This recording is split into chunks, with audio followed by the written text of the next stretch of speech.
Cette mère, elle a tout vu.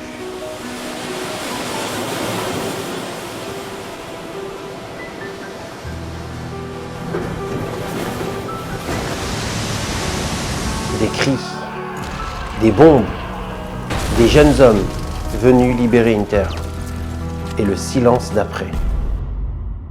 Certains de nos grands-pères sont arrivés ici, un 6 juin.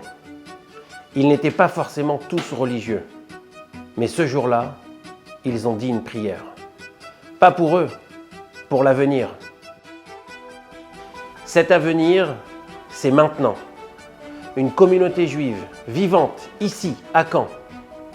Mais il manque encore une source. Voilà plus de 11 ans que nous sommes ici à Caen. Une ville d'histoire, mais aussi d'avenir.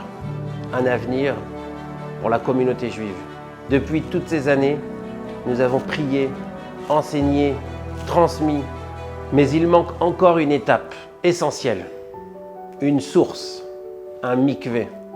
Cette eau qui purifie, qui relie, qui élève, qui va apporter la bénédiction dans tous les foyers.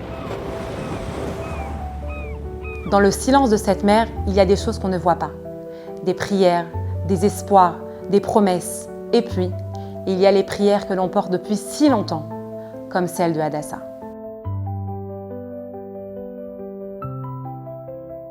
Cela fait plus de 11 ans que nous prions pour que la vie éclaire notre foyer, pour entendre les cris d'un bébé. 11 ans d'espoir, de prière, de force. Ce n'est pas qu'une attente, c'est une vie entière qui se construit autour d'un espoir. Et je garde confiance, parce que je sais qu'un jour, la vie nous attendra aussi. Il y a près d'1 an et demi, j'ai pris connaissance de l'histoire d'un couple qui, après de longues années d'attente, s'est investi dans la construction d'un mikvé et qui, par ce mérite, a vu son miracle se réaliser. Cette histoire m'a profondément bouleversée et on a décidé avec mon mari, d'à notre tour, s'investir dans la construction d'un mikvé pour voir la bracha dans notre foyer. Quand Hadassah m'a parlé de ce projet, je lui ai dit que c'était un défi immense. Bien sûr que nous avons le désir profond de construire le mikvé de Caen, mais sans les moyens financiers ni un lieu adapté, je pense que cela prendra encore plusieurs années. Mais prise d'un sursaut, nous avons décidé avec Moti qu'il fallait agir.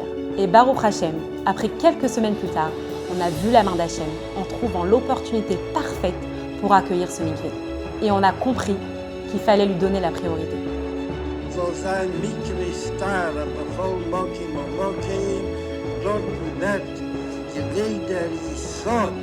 Ce projet, c'est une prière à 2 voix.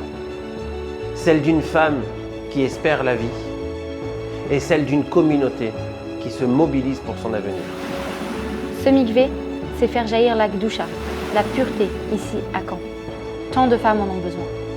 Ce mikvé, c'est pour toutes les femmes, pour celles qui espèrent, pour celles qui prient et pour celles qui portent en elles un rêve de vie. Aujourd'hui, mes amis, tout est prêt. Le lieu, les plans, le projet, le permis de construire est en cours d'instruction. Il ne manque plus qu'une chose, les fonds nécessaires pour lui donner vie et concrétiser cette espérance. Nous avons absolument besoin de vous pour construire ce mikvé. Chaque goutte compte. Chaque don peut faire la différence. Vous pouvez vous aussi parrainer 1 mètre carré pour 1 500 € et devenir une part de cette histoire. Ensemble, faisons jaillir la vie. J'ai la certitude qu'un jour, je pourrai vous raconter mon propre miracle, grâce à ce mikvé, grâce à vous, grâce à cette eau. Parce que parfois, un simple acte de foi peut tout changer.